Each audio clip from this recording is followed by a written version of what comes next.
Hola, ¿qué tal? Buenas noches, bienvenidos a Noche de Letras, nuestro café literario que hoy celebramos nuestra sesión número 12 y también el fin de la primera temporada. Estamos aquí, los dos conductores de Noche de Letras, tanto el señor Jorge Jutich como un servidor, para hacer un programa diferente. Hoy queremos conversar, parece mentira, pero aunque estemos trabajando juntos, a veces no tenemos mucho tiempo de conversar sobre estos temas. Y bueno, ahora queremos no solamente platicar, sino también hacerlos partícipes de lo que puede ser un tema al que hemos titulado Lectores y Escritores, en donde, tal y como estamos sentados en ese momento, no es posible la existencia de uno sin la participación del otro. Creo que es un auténtico binomio el escritor, porque requiere del lector para que exista, y bueno, lo mismo pasa del otro lado. Bien, vamos a comenzar y quiero empezar con una pregunta aquí a mi colega, el señor Jorge Jutich, para preguntarle básicamente cómo es que se inicia en la lectura, cuál es su mayor experiencia, cuál es la mayor satisfacción que ha tenido como lector. Desde el principio les comenté que es un lector profesional, es un lector muy apasionado y es una persona que seguramente en esta primera respuesta nos va a dar algunas conclusiones reales de por qué este gusto por la lectura. Don Jorge, bueno, adelante. Pues buenas tardes a los que nos estén viendo. Bueno, el gusto por la lectura, yo creo que como muchas cosas pueden llegar de dos formas, digamos que una de nacimiento y otra se va aprendiendo a través de la vida, a través de los años. En mi caso yo creo que fue la segunda alternativa. Yo creo que lo fui aprendiendo. ¿Y por qué? Porque desde chico recuerdo que en la casa de mis padres había un sinnúmero de libros, había liberos llenos de libros. Me acuerdo que mi papá leía mucho. En aquella época me imagino que estuvo de moda Emilio Salgari, Pierre Loti, Pearl S. Buck, Julio Verne, todos esos. Estaba llena los libreros de esos libros, era toda una colección de esos libros. Y yo pensaba, ¿a poco mi papá habrá leído todos esos libros?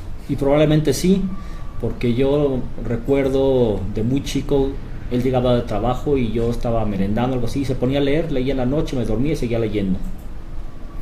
Me acuerdo mucho de esos libros y yo creo que algo que reforzó este aprendizaje visual fue el que, me acuerdo muy bien, cuando terminábamos algún año escolar desde la primaria, nuestro premio por haber terminado el año era que mi mamá nos llevaba a mis tres hermanas y a mí en un camión. Solo teníamos un coche, íbamos en camión en el sur, en la Colonia del Valle, íbamos a Insurgente Sur, a la librería de Cristal, y nuestro regalo era un libro para leer en el verano.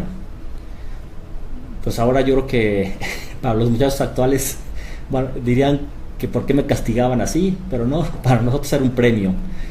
Me acuerdo muy bien de esa época de unos libros que me encantaban, que hasta me echaba dos en el verano, yo creo, de una autora inglesa, creo, llamada Enid Blyton, que eran unos muchachos jóvenes que tenían aventuras, aventura en la montaña, se llamaba un libro, aventura en el circo, aventura en la isla, etcétera. Y desde ahí me empecé a leer y un poco a sofisticar y buscar nuevos autores. Siempre hay algo nuevo que encontrar, y creo que así fue como empezó mi amor por la lectura. Oye, pues qué buen ejemplo, porque leyendo algo sobre la vida de muchos escritores, si me refiero a Octavio Paz, Carlos Fuentes, etcétera, y autores mexicanos, muchos de ellos comentan que se instruyeron en las bibliotecas de sus abuelos, particularmente de los abuelos, y obviamente también en las bibliotecas de los papás. Y esto lo saco a colación porque en algunos casos he escuchado comentarios de personas que piensan que el libro es un objeto que guarda polvo, que permite la acumulación de algunas alimañas, que a veces no son lo suficientemente decorativos, independientemente de todas las características de precio, conservan humedades, etcétera. Yo creo que el libro en ese sentido, y me llama muchísimo la atención tu comentario, porque lo escucho con cierta envidia, porque en la casa, pues en lugar de que estuviera llena de libros, estaba llena de hijos, ¿no? Porque éramos tantos hijos que ya no había espacio para libros, y bueno, eso implicó que yo me convirtiera en un lector muy tardío. De hecho, pues como buen estudiante de escuelas oficiales, en donde no se nos inculcaba, o al menos yo nunca me di cuenta cuando me dijeron que había que leer, pero el primer libro cayó en mis manos hasta los 18 años, y te lo digo con cierta envidia. Bueno, ahora he tenido apenas que leer las historias de Julio Verne y todos estos libros que mencionaste, Salgari, que están destinados para que los lea uno a cierta edad. Y bueno, pues el consejo que les doy es que no importa a qué edad se lea Pinocho, Caperucita o los cuentos de Andersen, siempre van a ser interesantes. Y bueno, pues el ser lector, no importa la edad que se tenga, de preferencia se busca que empecemos a transmitir esta costumbre a los niños, pero yo creo que no hay edad para empezar a leer. Si no tienen esa costumbre, los invito a que empiecen a leer y hagan del libro este objeto mágico, como bien comentaba Jorge, que no solamente se convertía en esta pesadez de tener que leer un texto nuevo, sino por el contrario, verlo inclusive como un premio. Tener un libro también es un premio y es una gran experiencia. Bueno, pues ahora me toca a mí hacer una preguntita aquí a don José Luis Torres. Pues se me ocurriría preguntarle por qué crees que sea bueno o incluso necesario escribir. De acuerdo. Fíjate que leyendo algunos textos de Vargas Llosa, él comentaba que la primera experiencia que tenía el hombre cuando tiene ya un lenguaje era reunirse en torno al fuego y empezar a contar sus historias. Los hombres cuando terminaban de cazar, cuando las mujeres terminaban de recolectar, o a lo mejor en aquel tiempo también ya había primates mandilones, y a lo mejor el hombre también lo mandaban a recoger frutos y la mujer a cazar elefantes.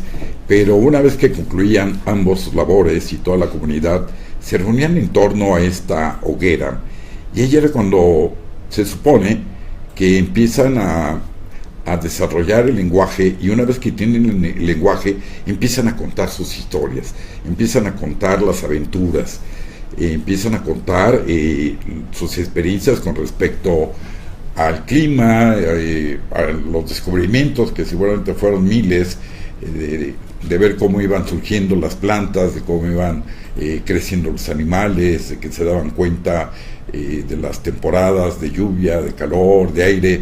Y yo creo que lo que les llamaba la atención en aquella época, y todavía no nacía Gutenberg, les llamaba la atención contar historias.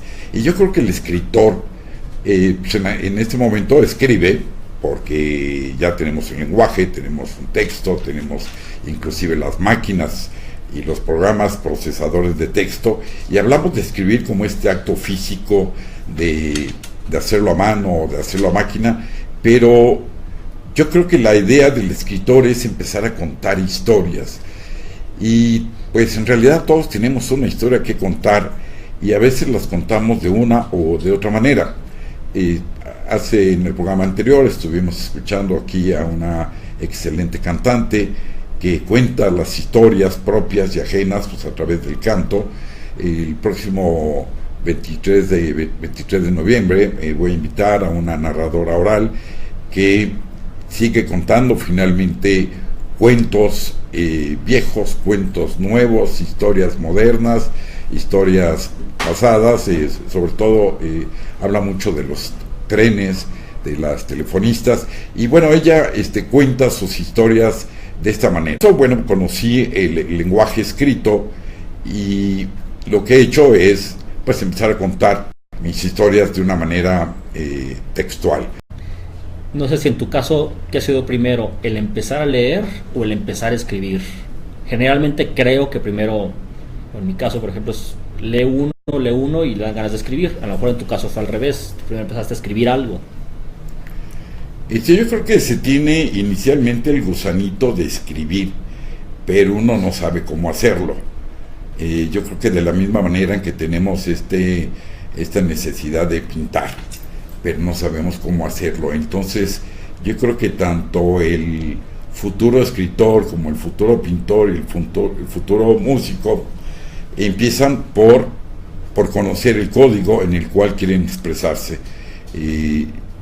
Obviamente empiezas leyendo, al menos en mi caso, empecé leyendo, y cada vez que leía se va convirtiendo en una adicción, porque andas buscando como que el tono, la forma, el autor que más te guste, hasta que encuentras a alguien que dice: me gustaría escribir como José Agustín, como Carlos Fuentes, como Gustavo Sainz, como etcétera, ¿no? Ya sean autores nacionales o extranjeros.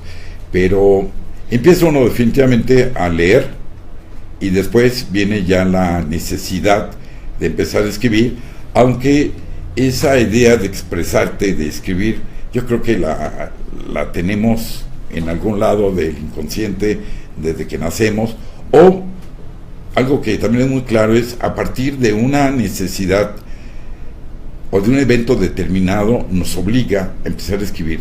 Te cuento muy rápidamente que en una ocasión quería ir yo al Festival de Avándaro y por alguna situación no pude ir, acabé un poco ahí de pleito familiar, porque bueno, pues no era muy conveniente que fuera, y sobre todo en las condiciones en las que iba, de cabello largo, morral al hombro y cosas por el estilo. Era lo clásico.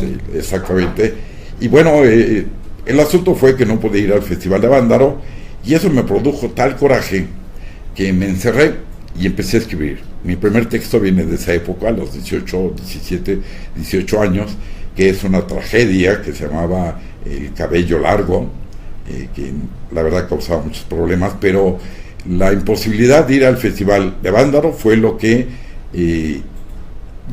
detonó exactamente el que yo tomara la pluma y empezara a escribir.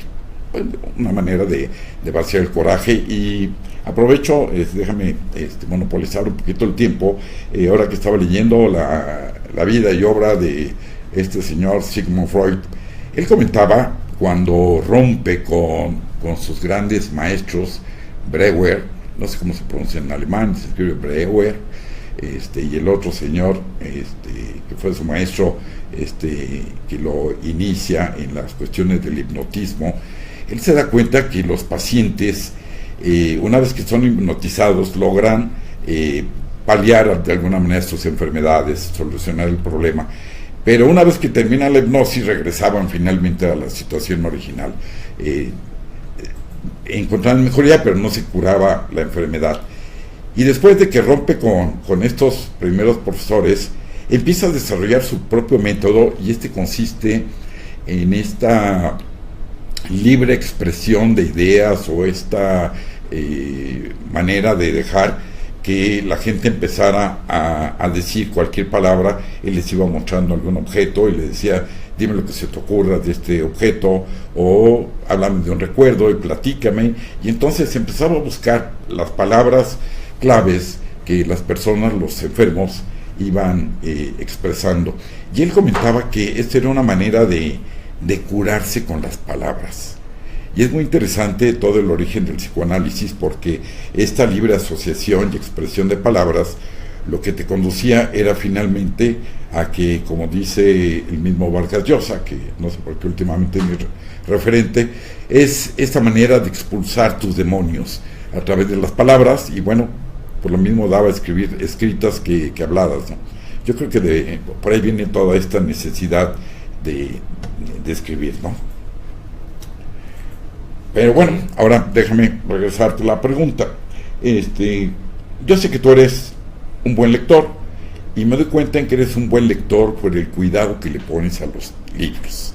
Tus libros no están llenos de manchas de mole, no están llenos de esta huella que deja la cerveza fría sobre los libros, están muy bien cuidados, eres muy cuidadoso en el tipo de libro que tienes. Por ejemplo, el otro día comentábamos que no te gustan los libros de bolsillo y a veces prefieres esperar un poco y ahorrar un poquito más y comprar la versión que podemos decir original o la versión normal, por el tamaño de letra, porque las buenas ediciones traen comentarios. Exacto. Porque las buenas ediciones tipo de papel. Tienen buen papel, exactamente, generalmente no tienen tantos errores tipográficos y ortográficos como las ediciones mal cuidadas, y eso me dice del amor que tienes por los libros. Y la pregunta evidente es, ¿cuál es ese libro que no por ser libro como objeto, sino esa lectura que más satisfacciones te ha dado, que todavía conservas, que te gusta platicar de ella y que si tuvieras un poco más de tiempo seguramente volverías a leer? Bueno, siempre que me hacen esta pregunta, ya sea sobre alguna pieza musical favorita, algún libro, lo que sea, siempre contesto algo que un día leí, que le preguntaron a un famoso pianista chileno educado en Alemania, de los mejores pianistas que ha habido, creo que se llamaba Claudio Arrau, y que le preguntaban: maestro, ¿cuál es su sonata preferida? Y él siempre contestaba: la que esté tocando en ese momento. Creo que esto aplica para casi todo. Uno está leyendo un libro y dice: qué buen libro, cómo me gusta, creo que es mi libro favorito este. Y a los 15 días empezamos otro y decimos lo mismo: este es mi libro favorito.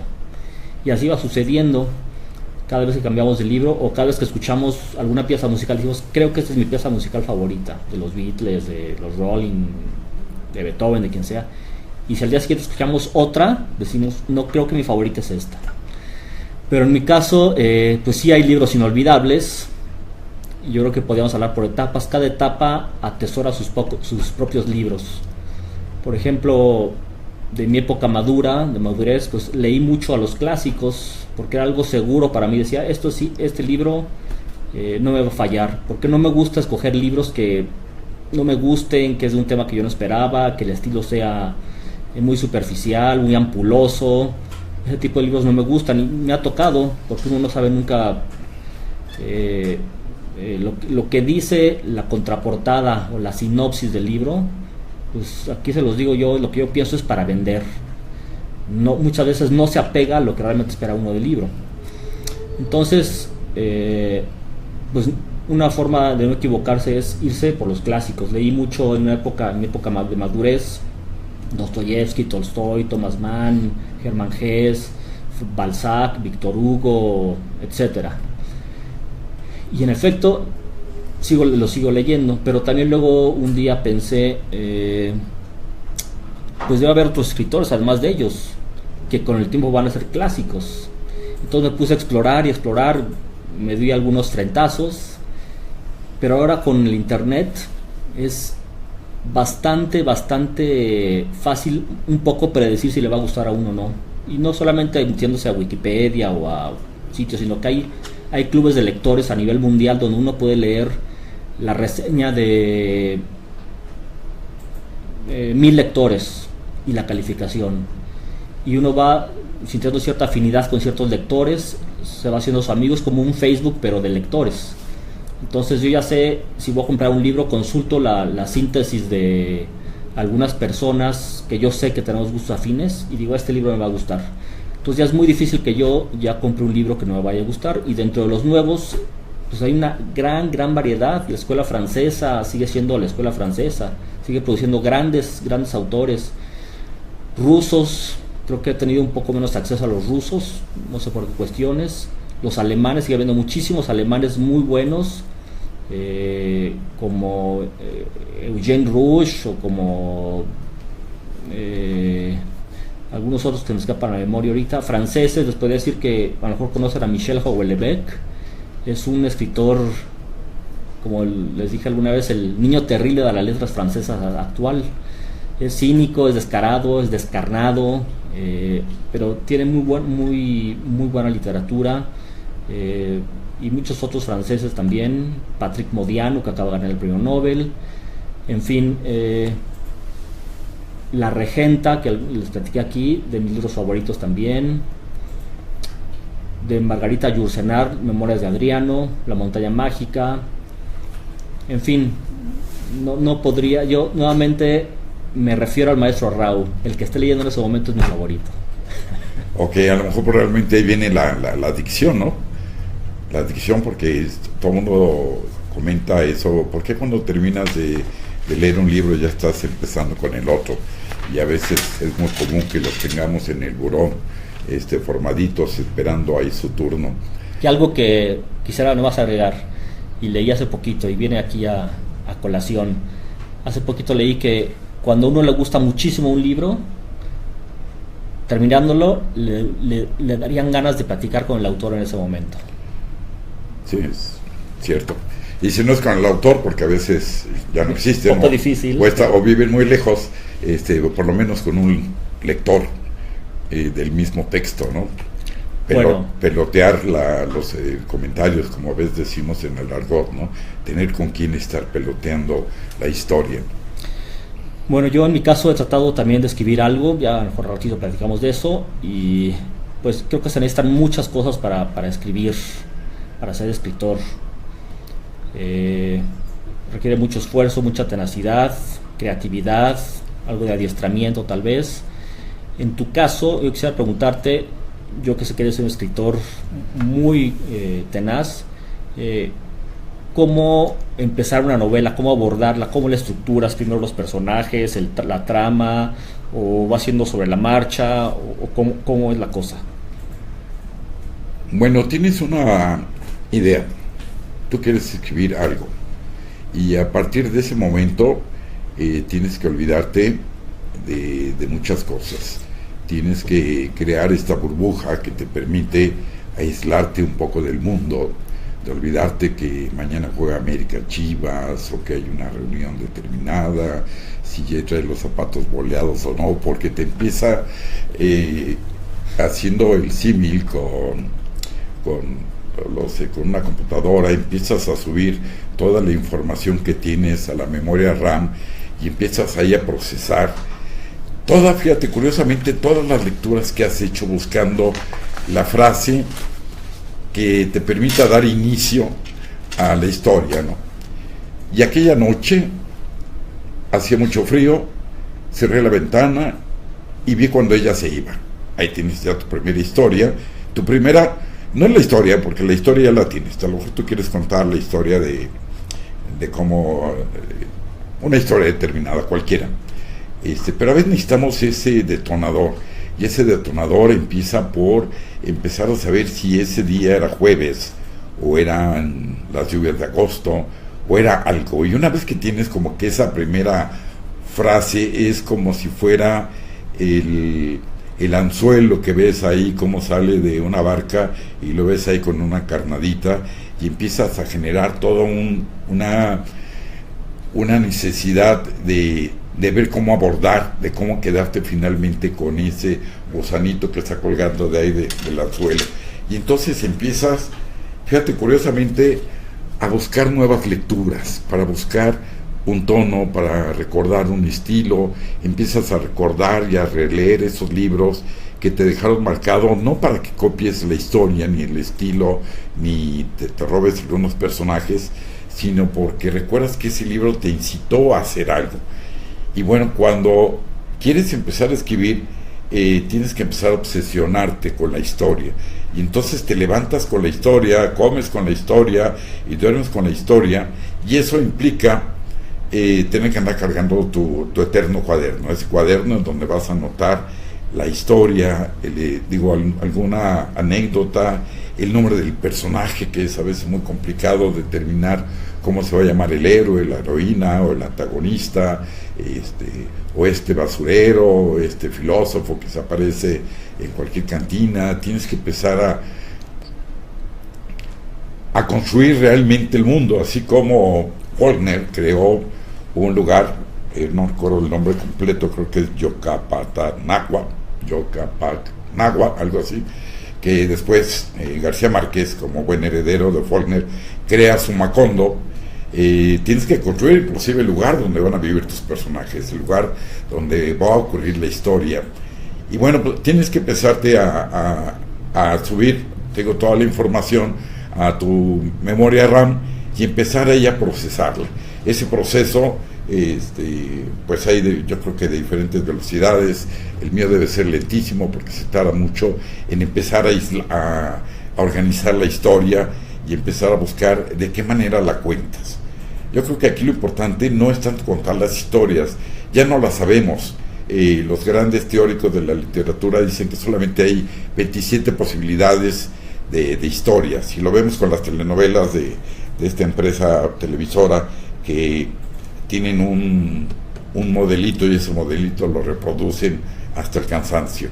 También en la literatura, salvo casos muy excepcionales, se cuentan diferentes historias, y cuando digo esto, a lo mejor pensaré que estoy reduciendo la literatura a 25 posibles historias, pero en términos de teoría literaria, o escribes una obra histórica, o escribes algo erótico, o escribes poesía amorosa, o escribes solamente un trío en donde existe el amante, la amante y un tercero en discordia, o existe el bueno y el malo, y bueno, con eso vas jugando. Yo creo que lo importante de escribir es casarte, comprar la idea de un texto, de una historia, y empezar a dar vueltas hasta que te salga. Es fundamental decirles que ninguna historia sale a la primera. La gente se desespera porque escribe 2 o 3 cuartillas y piensa que ya va en camino de concluir su obra. Una novela se reescribe y se reescribe como no tienes idea. Comentaba Juan José Arrola respecto de Juan Rulfo, que era una persona que llevaba casi 10 años revisando su libro de Pedro Páramo, ¿no? Y se tardaba semanas en encontrar la palabra que definiera exactamente lo que él quería. Ser escritor, tener la idea de escribir es, ya ves, digo, complicarte la vida, y uno se pregunta ¿para qué? Y esa es una pregunta que también te quiero hacer, porque como escritor uno piensa en si vale la pena hacer todo este esfuerzo, que a veces, luego ya nos has contado algunas historias verdaderamente impresionantes de autores que se tardan años en escribir su obra y que incluso no llegan a verla publicada. Son estas grandes obras que en su momento pues carecieron de lectores, pero bueno, se tarda uno mucho en escribir una historia que valga la pena. Y una vez que uno la termina, se pregunta el escritor, ¿y va a haber alguien que lo lea? Y entonces aquí venía un poco la pregunta que yo quiero hacerte. Para antes de hacer la pregunta, sí, quisiera retomar 2 puntos de lo que acabas de decir, que me parecen importantes. Uno, que creo que es interesante, cómo comenzar el libro, como tú decías.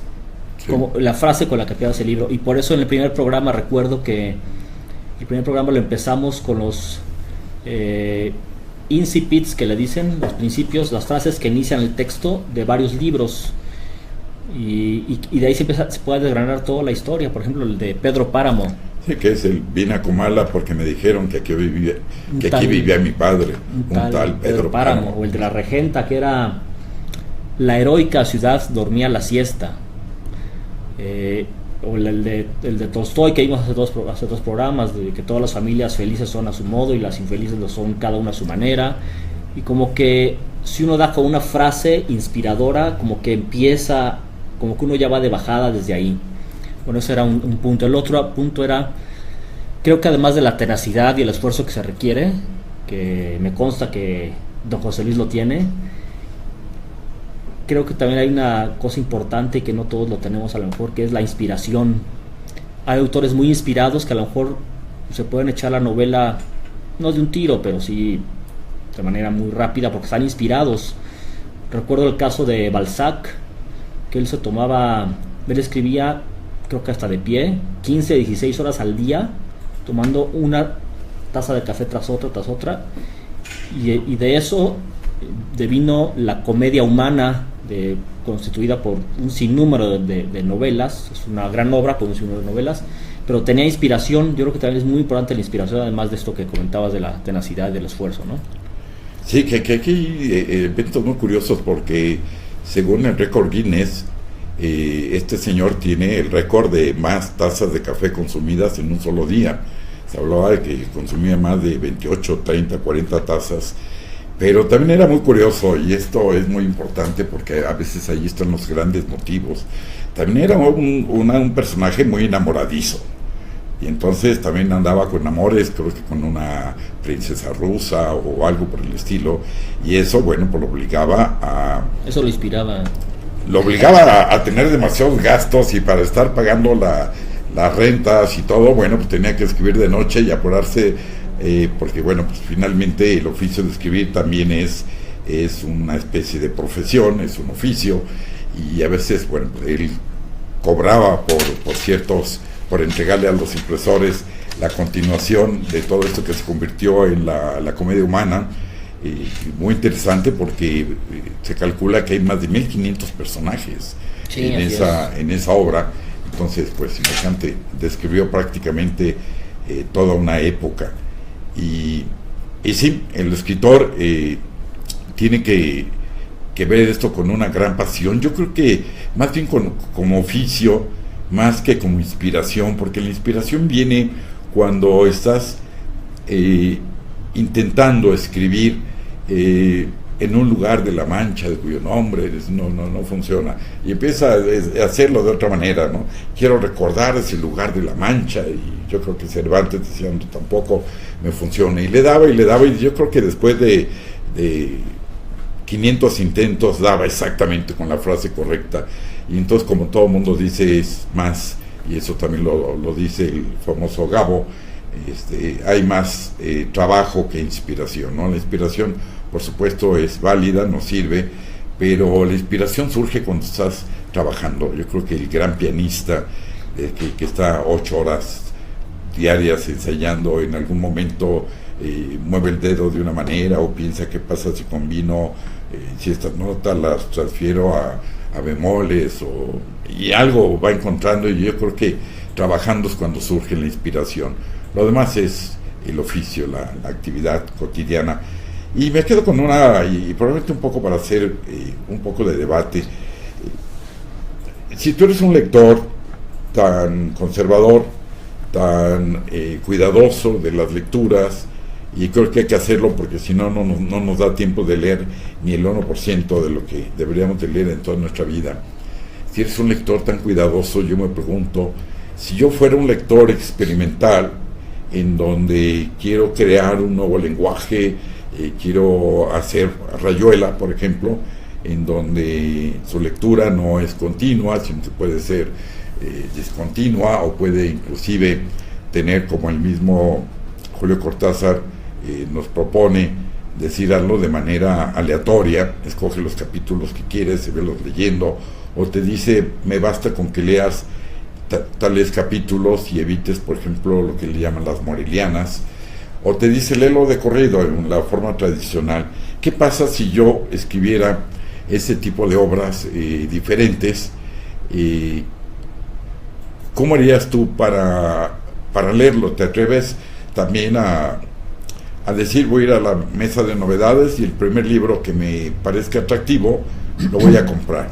Sabemos que hoy nos parecen atractivos por las portadas, pero a veces traes una buena referencia, un buen comentario de un libro, y ahí quiero entrar a preguntarte, ¿qué pasa con estos libros que de repente se ponen de moda y que para mucha gente inclusive ya hasta tienen su frasecita hecha como el libro que cambió mi vida, cuando se refieren a un grito desesperado de este señor? Los de autoayuda, superación personal. Te iba a preguntar, ¿qué pasa con estos libros?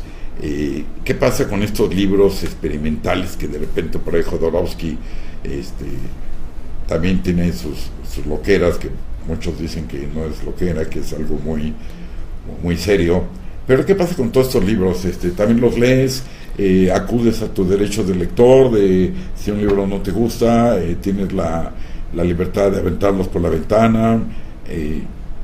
¿Qué pasa con estos libros que sí, curiosamente son los que más se venden? Los libros de autoayuda y de una famosa superación personal. sí, bueno, yo para empezar, acerca de ese tema soy un tanto escéptico. Creo poco no solamente en los libros de autoayuda, sino en las terapias. Digo, hay terapias que sí funcionan, pero creo que son las menos. Los libros de superación personal también creo que algunos nos ayudarán por unos días, unos momentos. De haber buenos también. Yo creo que alguna vez leí uno o dos hace muchos años. Y aparte de que soy escéptico con ese tipo de libros, también creo que están hechos para vender. Vivimos en un mundo tan lleno de necesidades psicológicas, emocionales. Cada vez creo que nos aislamos más. Cada vez la gente necesita recargarse en algo. Necesitamos recargarnos en algo. Buscamos un poco de ayuda en este mundo que se vuelve tan hostil a veces. Y creo que eso se explota mucho para vender ese tipo de libros, esa debilidad en todos nosotros. Creo que son libros, a lo mejor soy un poco fundamentalista, pero son creo que libros mercantilistas, la mayoría, no todos, no puedo tachar a todos. Son mercantilistas que lo que buscan es ganar dinero. Y creo que para mí, lo digo personalmente, el mercantilismo y la literatura de calidad, hecha con el corazón, con talento, con esfuerzo, creo que están peleados. Entonces, la verdad, pues sí leería esos libros si no hubiera otros, pero como hay millones de libros por leer, realmente yo me decanto por libros que creo que son honestos los autores con ellos mismos, que escriben algo valioso, algo entretenido, algo que nos va a ayudar a formarnos un poco. Esa es mi opinión en cuanto a esos libros. A lo mejor mucha gente los lee y les parecerá que estoy diciendo una herejía, pero esa es mi opinión personal.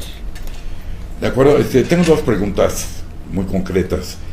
¿Va a desaparecer el libro analógico, que ahora se le ha llamado analógico para diferenciarlo del libro digital?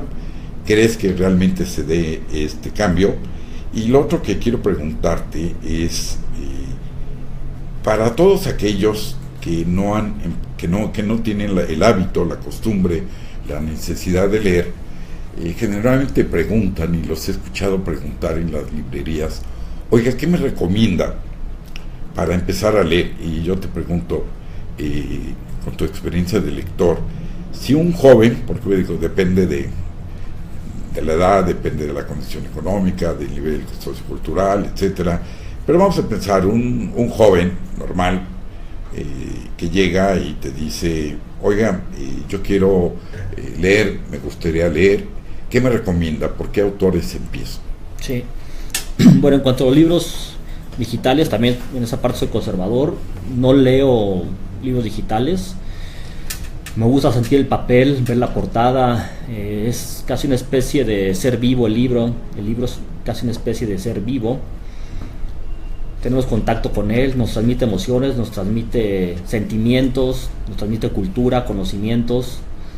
Y el libro digital pues es una pantallita, claro, con muchas ventajas tecnológicas, pero yo creo hacia eso apunta la tecnología nos invade y arrasa todos los campos. Pareciera que en un futuro a mediano plazo a lo mejor los libros pudieran desaparecer, ese libro de papel y cartón y tinta, pero creo que hay espíritus que nunca mueren, y el espíritu de Gutenberg yo creo que nunca va a morir, se va a mantener mientras los humanos sigan siendo humanos, aunque en mayor medida, pero creo que se va a mantener. Y en cuanto a recomendaciones, bueno, pues ahí me gustaría primero platicar un poquito con la persona para ver qué gustos tiene. Si se va a iniciar a la lectura, pues un tema que le guste es natural, ¿verdad? Si le gusta el misterio, si le gusta el romance. Pero el problema es que no saben qué les gusta. Bueno, digamos que parten de cero, no saben qué les gusta. Yo les recomendaría un autor bueno, de calidad, pero ligero de leer, para que empiecen a tomar gusto por la lectura. Por ejemplo, Haruki Murakami, que tiene mucho éxito, creo que es uno de los autores que puede combinar el arte literario con las ventas. Tiene mucho éxito de ventas y creo que es un buen escritor. No es de los que más me gustan, pero creo que es un buen escritor y siempre, cada año es citado para ganar el premio Nobel. Nunca lo ha ganado y tampoco ahora. Ese es un buen autor. En la editorial Anagrama hay muchos autores de mucha calidad, pero de lecturas ligeras, de lecturas amenas, de unas tramas muy bien construidos. Les podría recomendar el que estoy leyendo, que acabo de terminar de leer ahorita. Es de un... bueno, antes de esto, yo buscaría también, como lector que voy a iniciar, un poco buscaría, ya ven que en internet ahora está todo, buscaría los premios más importantes del mundo. Bueno, el Nobel, el Pulitzer, quiénes los han ganado, con qué obras, el Booker de Inglaterra, el de los libreros alemanes, el Goncourt de Francia, etcétera. Esos ganadores de premios es literatura moderna, muchos de ellos, el Booker, todos esos, la literatura que se adecua a nuestro tiempo y que a lo mejor es un poco más fácil de entender que la de otros tiempos. Buscaría esos autores. Les digo, estoy ahorita acabando de leer el de un autor alemán llamado Eugene Rusch, que ganó el premio de los libreros alemanes en 2011. Y es una historia muy interesante y un tanto experimental, digamos, también por lo que decías, porque abarca una familia, 4 generaciones de una familia que va del 51 al 2001, que viven en la República Democrática Alemana, en la llamada República Democrática Alemana. Y ya nos damos cuenta cómo vivían, y el escenario es fantástico porque cada capítulo incluye un año y es contado por uno de los miembros de la familia diferente. O sea, ahí podemos darnos cuenta del punto de vista de cada personaje. Puede ser un muchacho de 15 años, puede ser el abuelo de 90 años, con toda esa experiencia. Todos los personajes están muy bien desarrollados, los caracteres, y cada uno cuenta con su formación y a su edad lo que él ve en ese momento en una situación como fue el socialismo en los estados del este de Europa, ¿no? Y otras recomendaciones, pues, de los clásicos. Bueno, creo que es importante también, creo que no lo tomen a rajatabla, pero leer un libro en su idioma original. En nuestro caso, en español, de un escritor español, mexicano, colombiano, etcétera. ¿Por qué? Porque se entiende perfectamente toda la esencia de la novela. A veces las traducciones generales son muy buenas, pero hay palabras, hay giros del idioma muy especiales en cada lenguaje, y a veces no asimilamos la novela al 100%, sino al 95%, al 90%. Entonces, una lectura en su idioma original, en nuestro caso el español, creo que es muy bueno para empezar. Pues Benito Pérez Galdós, alguien que me gusta muchísimo, y algunos otros, ¿verdad? Pero creo que es un buen consejo este. Y de autores mexicanos, me has comentado básicamente de todos este tipo de premios que a veces son buenos. Yo creo que la mayoría de los que citaste son buenos. Yo en mis inicios como lector experimental me fui con la idea de algunos premios que son básicamente muy comerciales, y me encontré con la desilusión de que de repente fulano de tal era el premio, no digo marcas porque a lo mejor al rato estoy en las mismas condiciones, pero premios que yo consideraba que eran muy importantes. Decía, bueno, cada vez que salga este premio es casi una lectura obligada, leer el premio novela de tal editorial. Y la verdad es que te encuentras con este proceso de mercantil donde a veces publican de una manera forzosa a ciertos autores que la verdad no merecen ni siquiera que se consideren como buena novela, pero mucho menos merecedoras de un premio de esa calidad, ¿no? Entonces sí, a veces recuerdo que buscaba el premio Casa de las Américas, buscaba el premio Cervantes, buscaba el premio, en el caso de escritores mexicanos, Javier Villaurrutia, que es un premio que es otorgado por escritores mexicanos a un autor mexicano, y la verdad es que en algunos sí te da mucha esa garantía. para no andar divagando ahí con libros que de repente, además de que te salen caros, te quitan mucho tiempo, y la obra no solamente no fue buena, sino que a veces te crea muchas confusiones, y sobre todo en términos históricos, o estos libros que de repente se ponen de moda, que son estas en una coyuntura política, y todo el mundo, cualquier líder de partido político saca su versión de la realidad nacional, y nos empiezan a llenar de ruido la mente, y que son libros que de verdad deberíamos de no solamente de... Ahí sí coinciden que deberíamos de quemar libros, porque hay mucha basura, sobre todo en los personajes políticos, que lo único que están buscando es acomodar toda este contexto nacional a su conveniencia, de tal manera que si tú votas por el azul, por el tricolor o por el otro, sería como que la mejor cosa que hicieras en tu vida, y la verdad son libros de mera propaganda, y propaganda muy barata.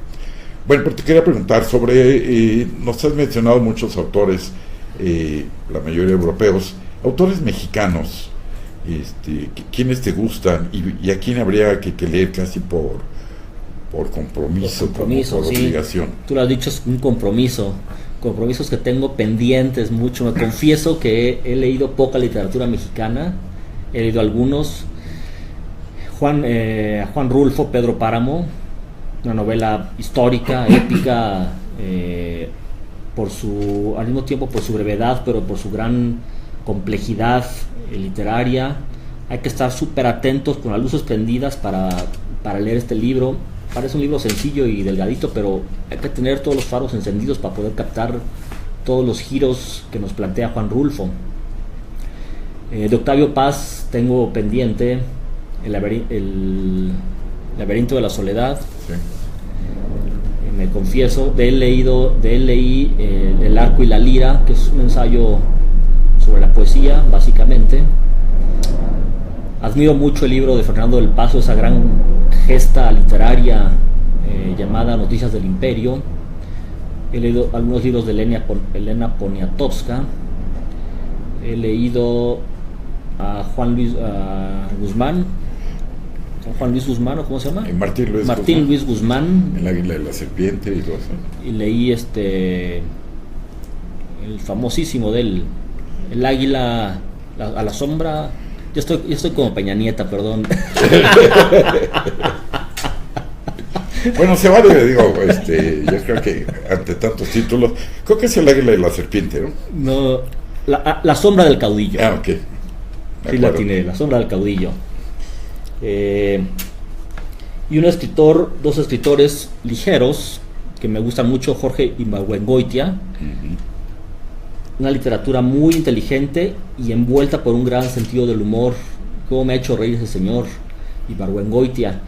Y uno que admiro mucho, que no escribió novelas, pero no lo quiero dejar de mencionar porque le guardé mucho cariño, Germán Dehesa, un intelectual mexicano, escritor más bien de columnas y de libritos cortos, que cómo me hacía la vida feliz ese señor. Diario leía su columna y con eso ya salía listo para combatir en el mundo. Murió creo que hace unos 4 años. Sí. Es un autor, creo que no escribió novelas hasta donde yo sé. No lo he. Hay algunos libros de él, compendios, y son, para los que quieren empezar a leer, también les sugiero Germán Dehesa. Es un escritor muy humano, de un gran sentido del humor, de una gran intelectualidad y de una gran sencillez para expresarse. ¿Tú cuáles te gustan más de los mexicanos? Fíjate que escuchándote con la debida atención, me llamó mucho la atención hacer esta comparativa, porque yo me eduqué con el boom latinoamericano. Empecé a leer, fui un lector tardío, con poca orientación, y entonces empecé a leer lo que abrieron un Sambor cerca de la casa, y pues iba a comprar el primer libro que se me ocurría. Confieso que me dejé llevar por las portadas, porque no tenía mayor referencia de otros autores, tenía muy poca referencia de la literatura, y siempre digo que he cometido mis pecados, como haber leído a Blanco Mueno, que viva Zapata y Pancho Villa, que es su padre, y, gente que al final me distorsionó mucho mi sentido de la nacionalidad, de la patria, de la historia de México. Roberto Blanco, Mohino. Mohino, sí.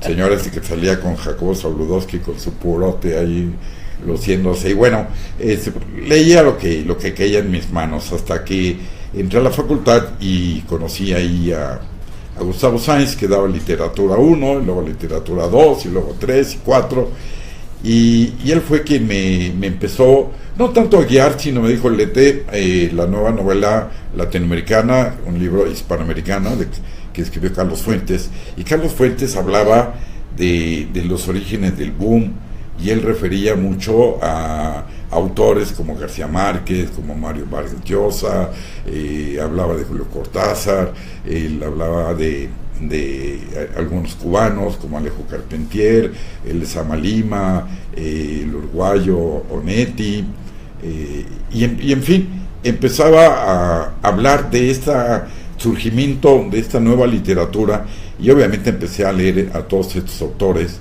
Y lo interesante de esto es que no te lo sacabas, todavía no termino de leer al boom latinoamericano. Y eso, a pesar de que fui un gran lector de todo lo que publicó García Márquez, de todo lo que publicó Vargas Llosa, de todo lo que ha publicado Fuentes, y después también obviamente de la literatura mexicana, que he comparado autores nuevos, excepcionales, y no sea colombianos y peruanos, que ahora para la segunda temporada quiero empezar a trabajar algunos temas como no solamente los poetas malditos, sino también toda esta parte del boom latinoamericano, de los autores de la onda, que fue muy interesante en México, Gustavo Sáenz, José Agustín, Parménides, y todos esos autores que surgieron. Hay mucho que decir de los autores mexicanos, así como de los contemporáneos. Muchísimo. Acuérdate de esa época donde los grandes poetas que surgieron ahí a la sombra de esta hija del señor que construía Ángeles de la Independencia, columnas de la Independencia, Rivas Mercado, Antonieta Rivas Mercado, que es quien de alguna manera protege y alienta a los contemporáneos. Bueno, pues de ahí está un Salvador Novo que no hemos valorado debidamente por cuestiones personales y por una relación que tuvo con la cercanía del gobierno de Díaz Ordaz, como que lo mandamos al cuarto de los ¿castigados? De los castigados. Pero hay que leer a todos estos. Tenemos poetas para aventar para arriba, muy buenos novelistas.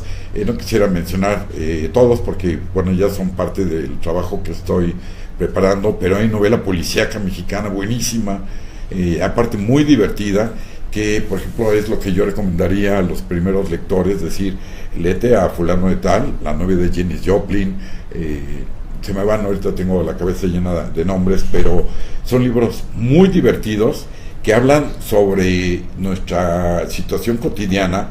Hay uno, Elmer Mendoza, que escribe una sola bala, referida al asesinato de Colosio, que es divertidísima la novela, y además vas aprendiendo mucho de lo que ocurre en nuestro país.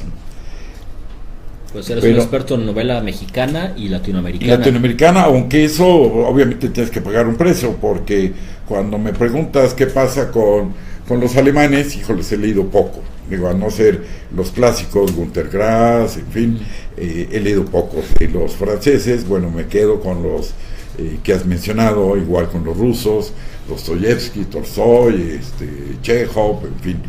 Pero dice, sí, ¿qué pasa con la literatura cubana? Que el otro día me preguntaba eso. Alejo Carpentier. Sí, y dices, oye, pues no nos ha llegado mucha literatura cubana. Está entrando a México con Eliseo Alberto y otros, está entrando mucha literatura cubana que hay que leer. Pero ¿qué pasa con la panameña, no? ¿Y qué pasa con la literatura, fíjate, de Sonora? La literatura de Guadalajara. A veces pensamos que en la literatura solamente existe lo que se vende en Gandhi, en el sótano y en el Fondo de Cultura y en la Ciudad de México.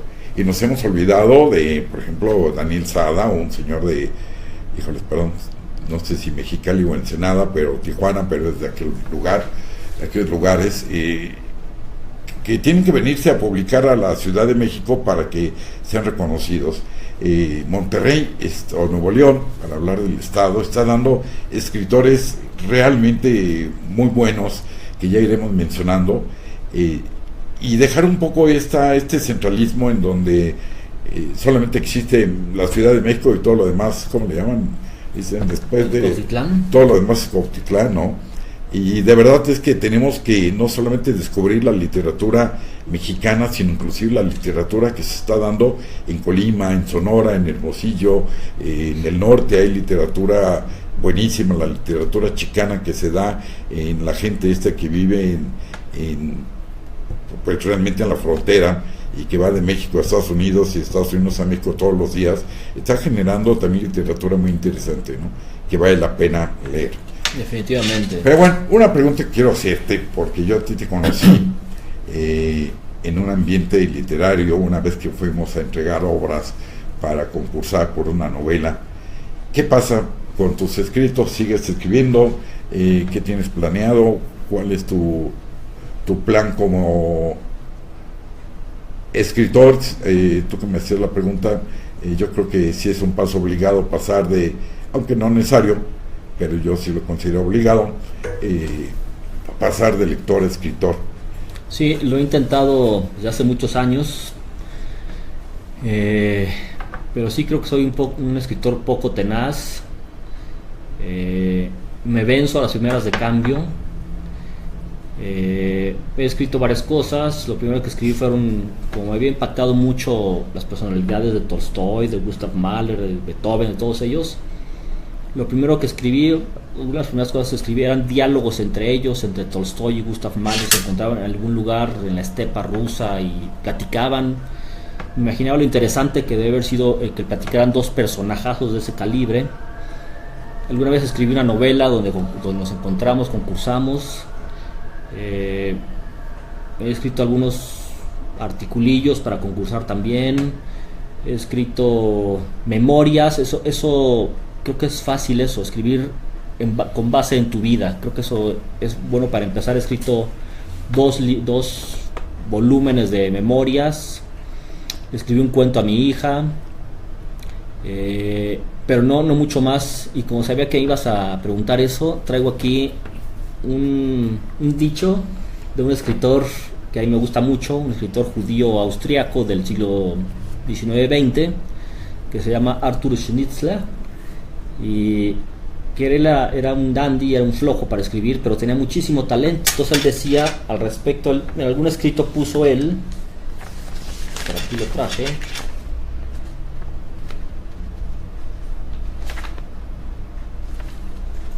déjenme ver, si quieres mientras ir comentando algo, aquí está. Él decía de él mismo, él se sabía un escritor con talento pero poco tenaz y poco esforzado. Decía: soy un revolucionario sin coraje, soy un aventurero sin capacidad para soportar las incomodidades, soy un artista nada hacendoso, me conozco a mí mismo y no tengo tendencia a mejorar. Creo que esto me describe muy bien a mí.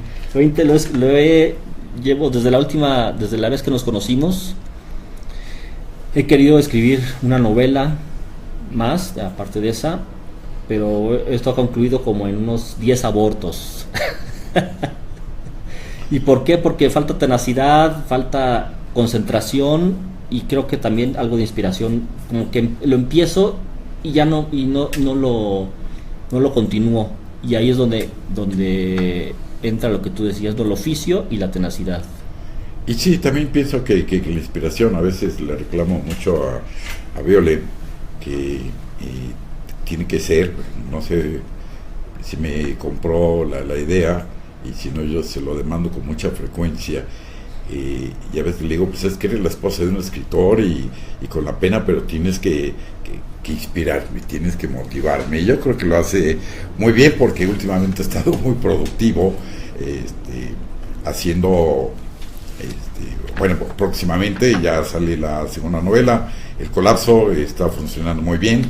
Ya me aceptaron la segunda novela, que se llama La novia mecánica, que está en proceso, solamente ya de revisión de galeras y todo el proceso que lleva.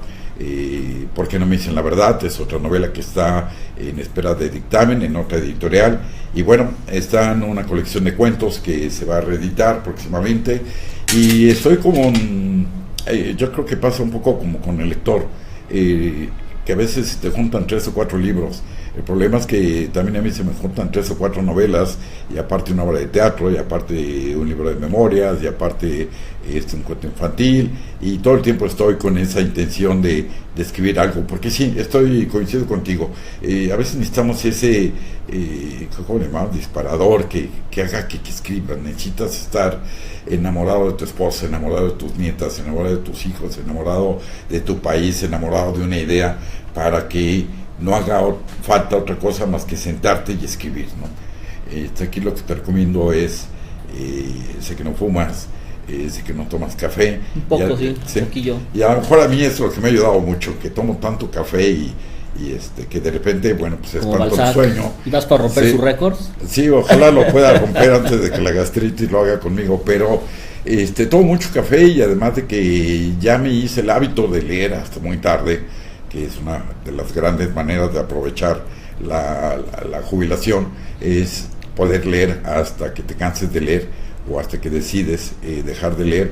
Pero la otra es que el exceso de, bueno, no es exceso de café, es una manera de decirlo, pero el espantarte el sueño es también darte la oportunidad de decir adiós modorra, nos vamos a poner a escribir, y además de escribir vamos a inventar, hacer nuevos programas como ese que estamos haciendo. Y lo único que te comento, aprovechando estos pocos segundos que nos quedan, es que estoy trabajando ya y se lo digo a quienes lo escuchan, en los programas que vamos a generar a partir del primer jueves de enero. Vamos a estar ya muy listos, y tengo muchísimas ideas que trabajar con ustedes, entre ellas empezar a manejar esta especie como de ciclos de los poetas malditos, los autores de la onda, la nueva generación, los poetas, hay un programa que me gustaría mucho, que son los escritores suicidas, hay muchos escritores suicidas, sí. En fin, ¿no?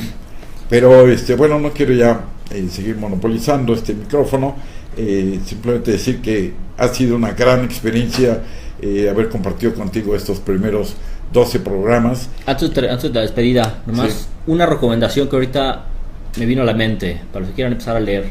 Hay un libro que se llama Stoner, así como piedra en inglés, pero con R al final, Stoner, que yo supe de él hace unos 3-4 años y no estaba en México. Lo buscaba, cada vez que iba a las librerías no estaba.